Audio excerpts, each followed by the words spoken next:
we'll gather around, feel the love compound. Blue elephant is strong. Hey guys, welcome back to my channel. So, there's a new resin out, and it's only been out for a few months if I'm not mistaken. It is called Bond Craftor Resin. Now, they had asked me if I wanted to try it, so I said, sure. I'm always about trying new resins and giving you guys my honest opinion of them, whether or not they are good or not so great. So they graciously sent me the 32 ounce, so you get 16 part A, 16 part B pack, and then they also sent me a big one. Now, in the little one, you get those plastic, vinyl, whatever they are, disposable gloves, you get the popsicle sticks, and your resin. Now, this is a gallon of each, so you get, it's a 2-gallon set, you get a gallon of part A, a gallon of part B, you get the pumps, you get a couple of the plastic disposable cups, and then the bigger cup. You also get, this is the gallon, you also get some gloves, you get these little scraper bops, you get some spoons, some popsicle sticks, your directions. Now it is 1-to-1 by volume, not by weight. So it's just like all of your typical regular epoxy resins. And you get this. Now, they are new, and I looked at the prices on Amazon, and I will put them up on the screen for you guys just to kind of give you an idea of what the cost is. Because, you know, we all can't afford the same things, and maybe we don't want to spend that much, or whatever the case may be. So that's what we're going to use today, and we're going to see how it works. Now, what I want to do is I need to make some kind of decorations for my living, or for my dining room. So I want to make a clock, like a mantle clock. So we're going to use this resin today, and we're going to make it several different layers, but this way we can kind of see how it acts without any kind of colorant in it, and then, you know, with the colorant, and see what we get. I also want to include some crushed glass that's colored, and we're gonna just kind of do a whole like nature scene. I've got some robins and some different flowers that kind of go with the kind of colors of my living room, or my dining room. I keep saying living room, my dining room. So the first thing I want to do is I am doing just a small amount of resin. I just want to do a thin clear layer first, and what I'm gonna do is I'm mixing it up. Now obviously this is sped up. Now for those of you that maybe it's cold in your house, it's on the cooler side of mine, instead of warming up the whole jug, if it's cool and it's super thick, will take my heat gun to it for a few seconds just to kind of loosen that resin up a little bit and make it a little bit easier to mix and work with, and you don't get so many bubbles based upon the temperature of your resin. Now, that being said, be careful if you're using those hard plastic cups when you do that. You can melt and deform them, so just throwing that out there. Now, I'm also going to use, this is Sessio, I believe is the brand name. It's a kind of pearl white, but I'm going to use it as a super sparkle. So I'm just putting the tiniest bit in there, and I'm going to mix it up. This is just going to give me a little shimmer on the front part of my clock, and that's it. So first things first, I want to put around that top part and the bottom part just a little bit of this crushed glass. Now I'm using kind of like a burnt orangey coppery color and a brown for the glass. Now for the background, I'm going green because it's going to go nicely with the kind of wood look that I have in my house. I have a lot of, you know, my furniture is kind of the darker wood, with the exception of my dining room table. It's darker wood. I kind of like that farmhouse kind of style. I find myself getting into it, which is crazy because I never thought that that would be me. But I want that kind of woodland type look. The colors in my dining room are kind of on the darker, kind of smoky, bluish, greenish, gray, and kind of like this weird tannish kind of color. And I really like it a lot. Like, it just gives the vibe. So I thought that this would be kind of a great project to do. And we're going to make some pieces in the upcoming videos that are going to kind of go along with this that will just accent in my dining room nicely. I have a lot of ideas on how I want to kind of decorate it up. and I think it's going to be really cool. So within the next, month or so, pay attention. We're going to be doing it up some. But for now, I want to kind of go this route.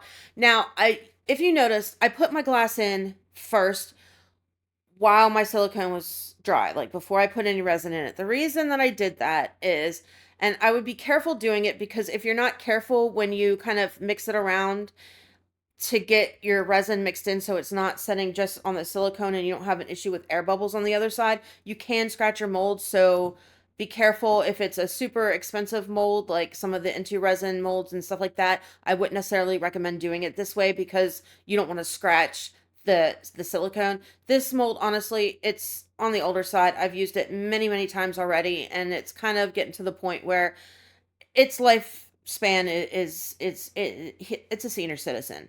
It's discolored and all that stuff now. So I don't know how many more uses I'm going to get out of it. So I'm kind of not so worried about it.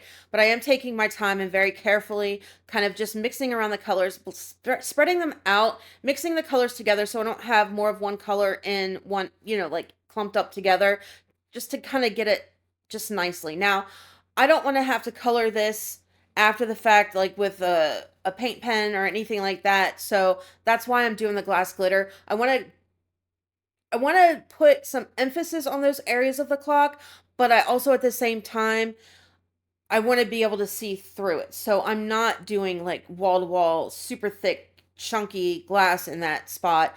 You will be able to see through it, and that's fine. That's the way that I intend it. All right, so here we are 24 hours later. Now it's time to put these PET stickers on. Now, I got them off of Temu. I will see if I can find them on Amazon. I know a lot of you don't necessarily like ordering through Temu. If I can find them off Amazon, I will put them there. Otherwise, I will link the Temu link to it. They are called like robins and flowers or something like that. It's by Have a Good Day. And then the other ones are just some like autumny kind of looking colors. And I realize we're not in autumn anymore, and this is an autumn piece. It's just it's what goes in my dining room. So I've got the two birds in there that I want. I am just marking with a pen areas where it's coming up over my mold that I don't want it to be like that, because I don't want to have an issue getting air trapped in there and having a big hole. So I'm just going to kind of snip off the parts that I don't need and then put it back in there. And then I want to kind of take some of these flowers and put them along so it's not so plain, and it just has a really pretty kind of feel to it and scene.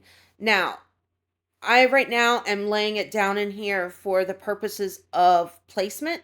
I will move them after I get my resin mixed up and ready to go, and put the resin down first and all that good stuff. As I kind of go through this part though, with kind of placing everything, I'm just going to bounce off. I'll be back when we're ready to add the resin, and I'll talk you through that. Whispering pines tell ancient tales where rabbits hop through ferns and vines. Owls hoot soft in twilight valleys, and foxes dance. Okay, so if you've noticed, I've lifted it up several times, and that's just lifting it up to my light and looking at it from the other side, so I can see that it actually looks okay and we don't have any issues. I've got all my pieces kind of figured where I want them. I was going to go ahead and pour the resin in, but I decided that it's probably best not to do it that way, because I'm just going to have to lift them up anyway. I don't want resin to get, or air to be trapped underneath of them. I just don't want to have any air bubbles. So I mixed up a little bit. I want this a thin layer as well, because this is not, obviously, it's not our final layer. Like, I still have another clear layer I want to do, and then our colored layer for our final piece. So I'm just pouring the resin in right now, and then I'm going to heat it up really well with the heat gun just to pop any bubbles. And it's going to help kind of thin it out to make it a little bit more pliable. This is a medium viscosity resin.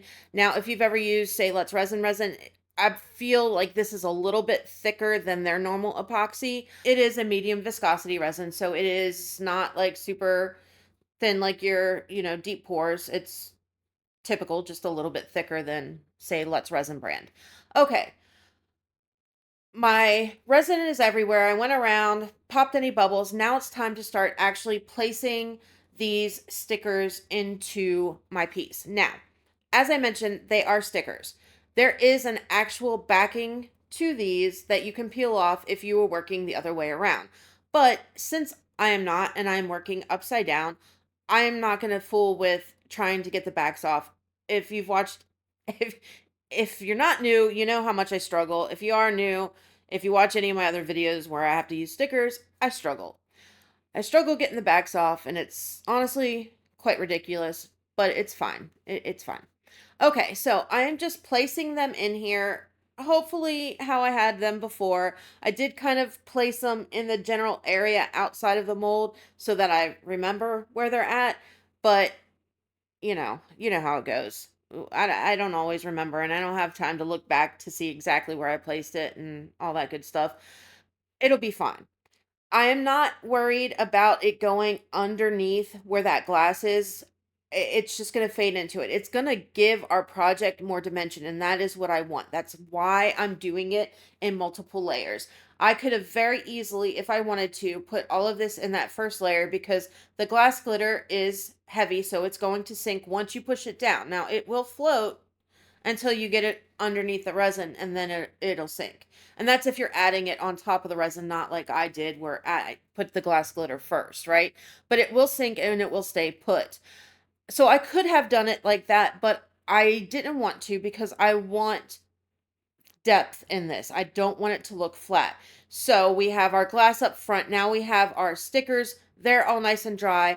Now I'm doing a third layer of clear. Now, if you've watched my recent BB Craft unmolding video, in a couple of the packs that I got that had some molds in it, they gave me this really pretty foil. It's like a copper foil, but it's got some colors in it. Almost like if the metal, you know how when the metal starts turning and it like oxidizes or whatever and it starts getting that color to it, it's like that. But I find it really gorgeous. So I want to put that in there just a little bit. So I'm just taking three pieces of the foil out, putting it into my resin, and I'm just mixing it to break it up into smaller pieces.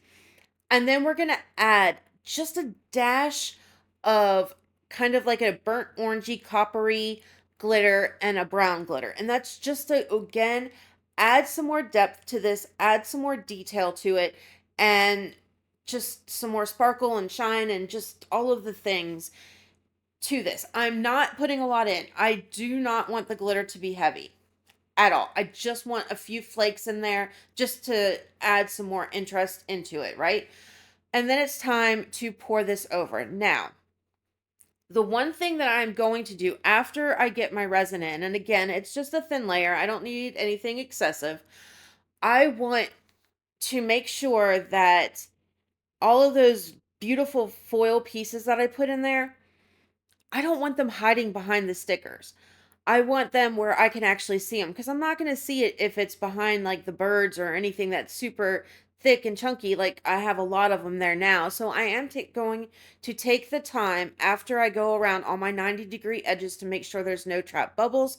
I am going to take the time to break these up if they're too big, just to kind of make them more unison in size, and move them into the spots where there are no stickers, or where they can, like, if it's where like the flowers and stuff are, if you can see it behind it, that's fine.